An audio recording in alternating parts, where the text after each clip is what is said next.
Assalamualaikum dan salam sejahtera. Utama TVS 24 Januari 2021. Saya Ghazali Afindi dan rakan penyampai saya. Dan saya Melissa Sari. Pastinya kami akan bawakan kepada anda berita lokal yang telus dan tepat kepada anda.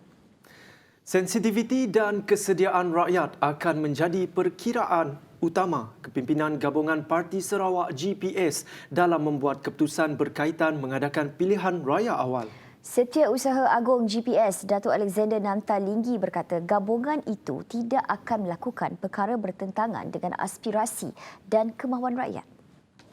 I believe that the state leadership would know best what is for GPS and also for the respective party, for the government. Of course, I believe that we should be more sensitive to the feelings of the rakyat lah, you know. I don't think GPS want to go into an election when the rakyat feel that it's not the right time. Beliau mengulas kenyataan Timbalan Ketua Menteri Tan Sri James Masing kemungkinan kerajaan negeri akan memohon pengecualian perisytiharan darurat jika penularan COVID-19 berjaya dikawal bagi memberi laluan pilihan raya negeri diadakan. Masing dilaporkan berkata cadangan tersebut timbul selepas beberapa anggota Kabinet Negeri mengadakan perbincangan secara tidak formal mengenai perkara itu. Alexander yang juga ahli Parlimen Kapit menambah pengisytiharan darurat yang dilaksanakan sebenarnya memberi peluang kepada kerajaan negeri untuk menangguhkan pilihan raya. Lebih-lebih lagi tatkala situasi pandemik COVID-19 yang membingungkan dan ini sepatutnya menjadi perkara asas sebelum membuat sebarang keputusan. It will not be logical or rather it will not be really wise for GPS to go for the election if we know very well that the rakyat are still not keen on the election because of their fear for COVID. Sementara itu, penganalisis politik Awang Azman Awang Pawi ketika dihubungi berkata penilaian daripada jawatan kuasa khas yang akan menentukan sama ada perisytiharan darurat itu ditarik balik atau sebaliknya. Dalam konteks negeri Sarawak yang mahu merayu menarik perisytiharan darurat tersebut, tetaplah tertakluk kepada kuasa budi bicara yang di-Pertuan Agong sama ada bersetuju atau sebaliknya. Pelaksanaan pengajaran dan pembelajaran di rumah PDPR di seluruh negara dilihat bukan sahaja membawa cabaran kepada ibu bapa, malah guru dan pelajar juga terpaksa berdepan dengan pelbagai isu. Ada di antara pelajar yang mengadu bahawa mereka tidak dapat mengakses platform yang digunakan untuk PDPR.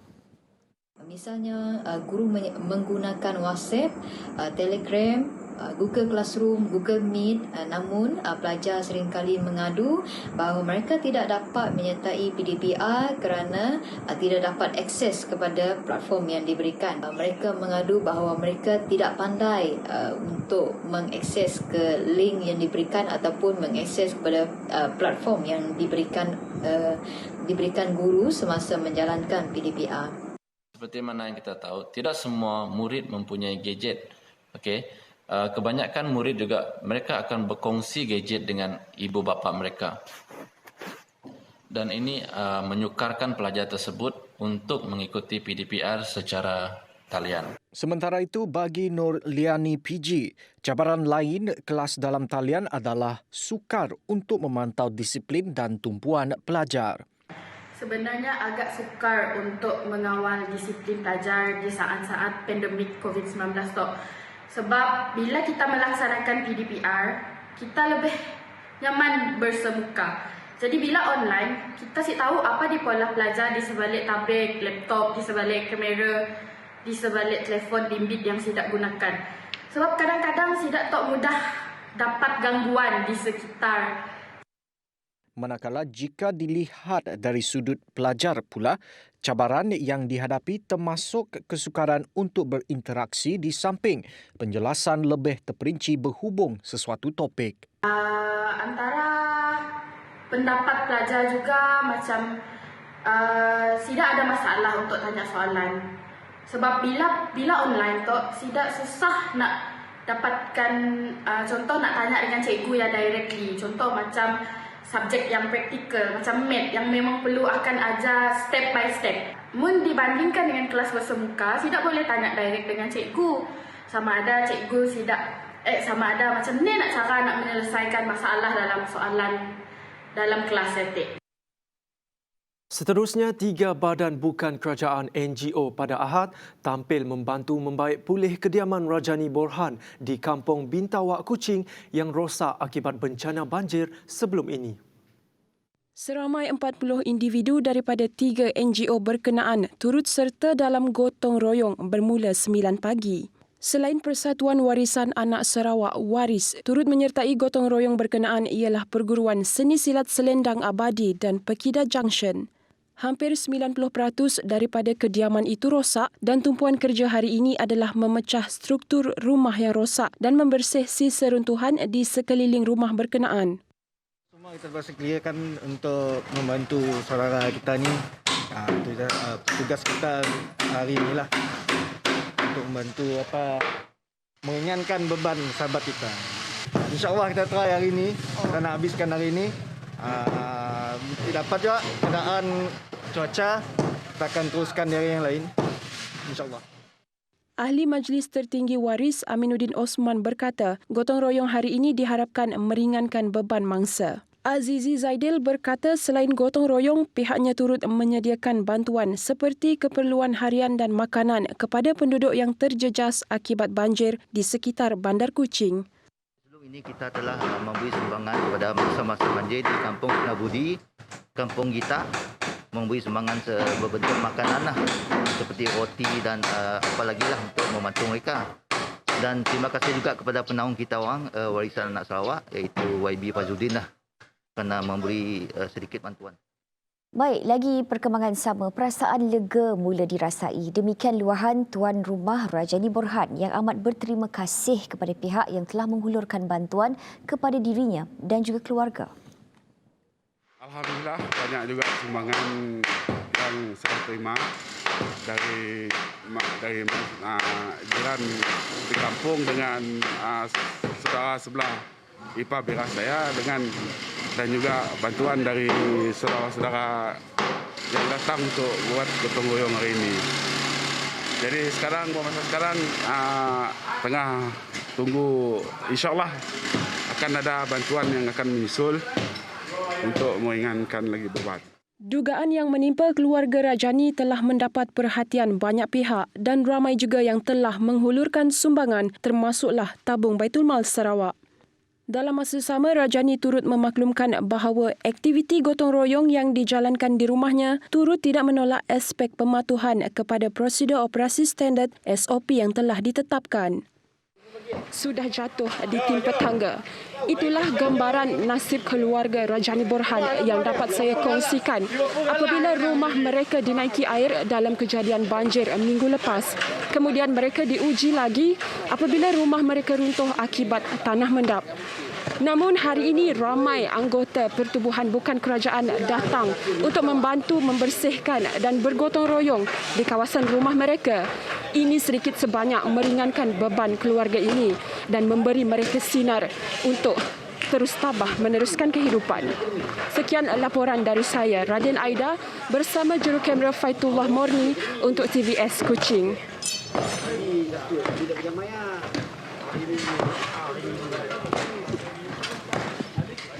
Baik, bekalan air yang membelenggu penduduk di 12 buah kampung di kawasan Puncak Borneo ditangani segera.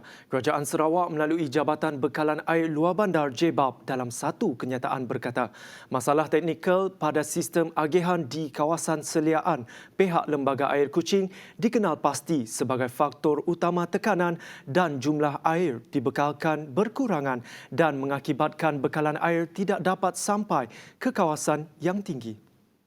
Menurut JBAB, sumber bekalan air adalah dari stesen pam penggalak nombor 2 Batu 10 yang dikendalikan Lembaga Air Kuching. Buat masa ini, katanya pihak JBAB Sarawak dan Lembaga Air Kuching sedang berusaha mencari punca dan penyelesaian kepada kemelut bekalan air ini. Bagaimanapun, penghantaran bekalan air menggunakan lori tanker ke kawasan yang terjejas akan diteruskan sehingga keadaan kembali pulih seperti biasa. Antara kampung yang terjejas termasuklah Kampung Jambu, Kampung Karu, Melayu, Kampung Sarik, Kampung Simpok, Kampung Tabuan Rabak, Kampung Sira, Kampung Gayu, Kampung Serumah, Kampung Krian, Kampung Peraya, Kampung Kawa Belimbing dan Kampung Belimbing Islam. Baik, bertemu kembali. Lagi berita dalam negeri. Lagi 2 kematian akibat pandemik COVID-19 dicatatkan di Sibu pada Ahad. Ini menjadikan jumlah keseluruhan kematian akibat virus pembawa maut itu meningkat kepada 28 kes. Sarawak pada Ahad merekodkan 255 pertambahan kes positif COVID-19. Sibu kekal mencatatkan jumlah kes harian tertinggi iaitu 71 kes, manakala Miri 57 kes, Kanawit 30, Song 27, Betong 14, Dalat 9, Bintulu 9, Serian 8, Subis 8, Sarike 5, Matu 5, Kapit 3, Sebauh 3, Kuching 2, Beluru 2, Bukit Mambong dan Tatau masing-masing 1 kes. Ini menjadikan jumlah keseluruhan kes positif COVID-19 di Sarawak meningkat kepada 3,379 kes. Sementara itu, daerah Betong telah bertukar dari status kuning kepada jingga dan daerah Song pula bertukar dari status hijau kepada jingga. Manakala daerah Tatau bertukar status dari hijau kepada kuning setelah 1 jangkitan tempatan dilaporkan. Lagi perkembangan COVID-19. Secara keseluruhan, Malaysia mencatatkan sebanyak 3,346 kes jangkitan baharu COVID-19 pada Ahad dengan 11 lagi kes kematian. Menurut kenyataan yang dikeluarkan oleh pihak Kementerian Kesihatan KKM, daripada jumlah tersebut 3,339 kes merupakan jangkitan tempatan, manakala 7 lagi membabitkan kes import. Perkembangan ini menjadikan jumlah kumulatif kes jangkitan COVID-19 di Malaysia ketika ini ialah 183,801 kes dengan kes aktif sebanyak 41,677 kes. Jumlah kumulatif kes kematian terbaru pula ialah sebanyak 678 kes. Sementara itu, menurut KKM, sebanyak 4,427 kes sembuh dicatatkan menjadikan jumlah keseluruhan kes sembuh sehingga Ahad ialah 141,446 kes. Terdapat 265 kes yang ketika ini dirawat di unit rawatan rapi ICU dengan 102 kes memerlukan bantuan alat pernafasan. Kementerian Kesihatan Malaysia meluluskan peruntukan RM21 juta bagi menaik taraf fasiliti peralatan serta makmal hospital kerajaan di Sarawak. Peruntukan berkenaan juga bertujuan meningkatkan kapasiti ujian COVID-19. Menteri Kerajaan Tempatan dan Perumahan Datuk Sri Sim Kui Hian berkata, kapasiti ujian COVID-19 di Sarawak sebelum ini adalah 2,500 sehari. Dengan peruntukan yang diluluskan ini, jelasnya Sarawak dapat menguji sehingga 6,000 sampel sehari bagi mempercepatkan lagi usaha Sarawak melandai lengkuk jangkitan COVID-19. Pada masa yang sama, KKM juga memperuntukkan tambahan RM36 juta bagi tambahan 29 katil unit rawatan rapi dan lain-lain peralatan perubatan bagi Hospital Sibu, Bintulu, Miri dan Limbang. Tambah beliau, meskipun kesihatan di bawah persekutuan, kerajaan negeri telah membiayai makmal molekul di Limbang dan Kapit dengan masing-masing diberikan RM1 juta. Jelasnya lagi, kerajaan negeri juga melakukan bidaan untuk membantu meningkatkan kapasiti ujian dengan menyediakan dana bagi Universiti Malaysia Sarawak Unimas Kampus Bandar, Borneo Medical Center BMC dan Gibres Patologi Malaysia. Dengan semua kerjasama antara institusi kesihatan awam dan swasta, Sarawak menurut Dr. Sim akan dapat menjalankan lebih daripada 6,000 ujian PCR bagi COVID-19 sehari. Peningkatan kluster melibatkan tempat kerja semakin membimbangkan. Kebimbangan tersebut turut diluahkan oleh Ketua Pengarah Kesihatan Tan Sri Dr. Nur Hisham Abdullah dalam satu kenyataan beliau. Katanya sejak 6 Januari lepas, sejumlah 350 kluster baharu telah dilaporkan dan 225 daripadanya kluster berkaitan tempat kerja. Bagi tempoh yang sama, sejumlah 112,225 individu telah disaring dan 28,477 kes dikesan positif COVID-19 dalam kluster-kluster ini. Sehubungan itu, beliau menyeru semua majikan dan pekerja supaya bersama-sama memainkan peranan membendung penularan COVID-19 di tempat kerja dengan sentiasa mematuhi SOP yang ditetapkan. Tegas beliau, majikan juga bertanggungjawab menyediakan tempat kediaman pekerja yang kondusif. Di samping memastikan pekerja sentiasa mengamalkan langkah pencegahan jangkitan termasuk pemeriksaan suhu badan dan gejala sebelum memasuki tempat kerja. Pekerja juga katanya perlu mengelak berkumpul di ruang sempit, mengelak terlalu ramai pekerja bersama pada satu-satu masa serta memastikan jarak 1 meter semasa pekerja bertutur sesama mereka. Menteri Muda Kerajaan Tempatan yang juga ahli Dewan Undangan Negeri Adun Marudi, Datuk Dr. Penguang Manggil telah menghulurkan bantuan makanan kepada penduduk di Rumah Emah dan petugas barisan hadapan susulan daripada penularan pandemik COVID-19. Terdahulu, Rumah Emah Sungai Liam Bakong telah dikenakan sekatan pergerakan yang bermula pada 11 Januari hingga 25 Januari 2021. Beliau berkata, bantuan ini diberikan ekoran daripada tempoh perintah sekatan pergerakan dilanjutkan sehingga 8 Februari 2021.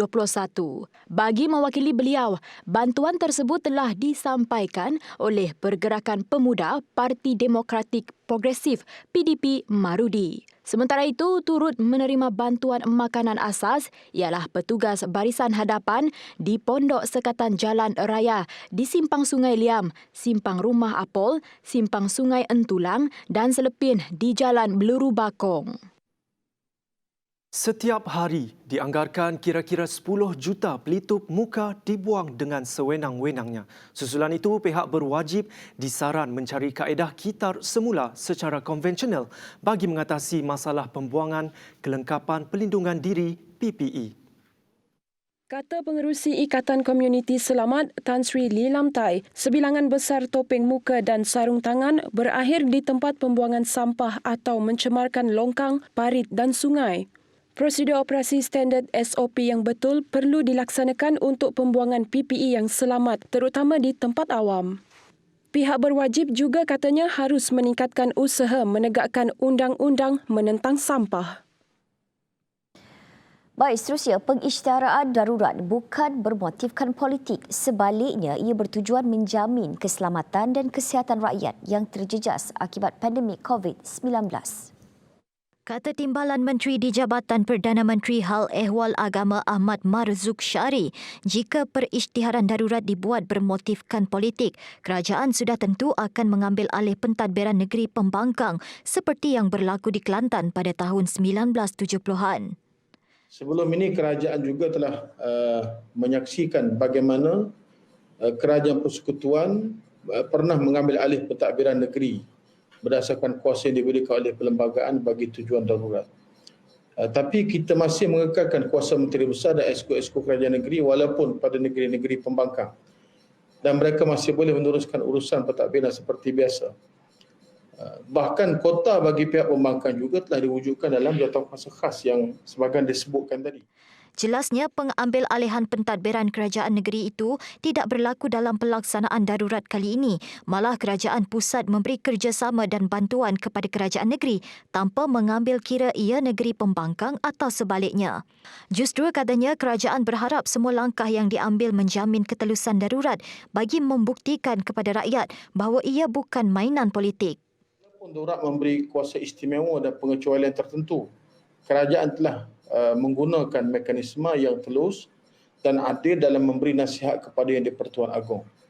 Perdana Menteri telah memberikan jaminan bahawa pilihan raya umum akan diadakan sebaik sahaja jawatankuasa khas bebas yang akan ditubuhkan memperakukan bahawa wabak COVID-19 telah reda atau pulih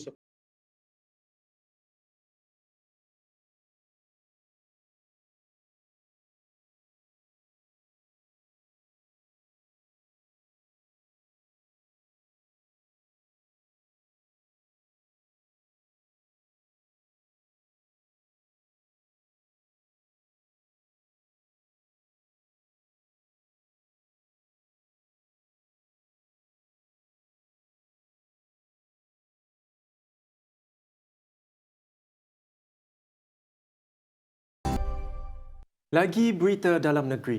3 lelaki tempatan termasuk 11 pendatang asing terlibat dalam penyalahgunaan dadah berjaya ditangkap di sekitar Bau. Kata Ketua Polis Daerah Bau DSP Poji Nyaon, tangkapan terbabit antara kejayaan hasil operasi bersepadu pencegahan jenayah dijalankan seramai 9 pegawai dan 28 anggota polis daripada pelbagai cawangan. Jelas Poji 3 lelaki tempatan itu kini ditahan di bawah Seksyen 12-2 Akta Dadah Berbahaya 1952 dan Seksyen 15-1-A Akta sama. Sementara pendatang asing yang terdiri daripada 6 lelaki dan 5 wanita tanpa dokumen sah telah diusir ke sempadan Malaysia Indonesia.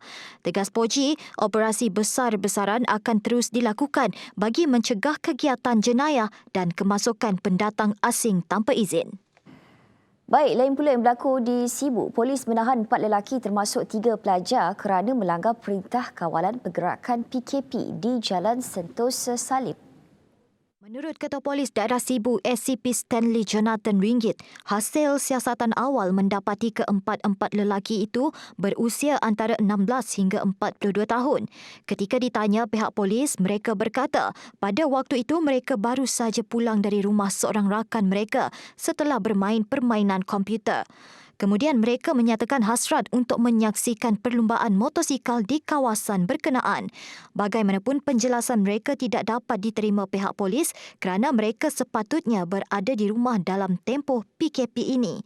Sehubungan itu, notis kompaun dikeluarkan dengan denda RM1,000 setiap seorang di bawah Peraturan-Peraturan Penyakit Berjangkit 2021 Akta 342 iaitu keluar tanpa alasan munasabah dan tanpa permit kebenaran polis. Kita beralih ke perkembangan sukan. Penangguhan saingan Liga Malaysia musim 2021 dilihat sebagai jalan terbaik susulan ketidaktentuan status pelaksanaan Perintah Kawalan Pergerakan PKP yang mungkin akan dilanjutkan. Demikian cadangan Presiden Persatuan Jurulatih Bola Sepak Malaysia PJBM B. Satyanathan selepas mengambil kira masa yang tidak mencukupi untuk sesebuah pasukan melakukan persediaan sebelum bersaing dalam kejohanan kompetitif. Tangguh kerana beri masa lagi untuk latihan berpasukan, ya. Tidak boleh kita buat latihan individu dan terus masuk ke peringkat pertandingan. So saya harap kita akan dapat tambahan. Kalau dipindah pun training tu dalam 6-7 minggu lah baru kita start pertandingan. Satyanathan berkata demikian ketika dihubungi TVS pada Ahad. Dalam pada itu, Satyanathan yang juga pengarah teknikal Sarawak United mendedahkan pasukan itu masih belum memuktamadkan senarai penuh pemain bagi mengharungi saingan Liga Perdana musim ini. Belum lagi. Kita tengah meresik 2 lagi pemain Sarawak ya yang akar daripada Sarawak. So itu yang kita tengah cari, tetapi dengan pandangkan sekarang MCO dan keadaan COVID ni, memang banyak kita ni berkaitan dengan pemain-pemain muda macam di Presiden ada kita punya jurulatih yang ada buat selection dekat Miri untuk skuad Presiden. Dan ada dengar laporan yang ada 1 atau 2 pemain muda yang berbakat. So, ini yang kita tunggu. Terdahulu, Ketua Pegawai Eksekutif Liga Bola Sepak Malaysia MFL Dato' A.B. Ghani mengesahkan Badan Pengendali Liga itu akan mengeluarkan kenyataan media berhubung Liga Tempatan bagi musim 2021 pada minggu hadapan. Baik, berita sukan itu mengakhiri buletin utama TVS malam ini. Seperti biasa, dengan itu saya nak mengucapkan terus setia bersama kami di Astro 122 dan saya Melissa Sari, sederhana penyampai saya. Dan saya Kaizari Afindi. Salam hormat dan selamat malam.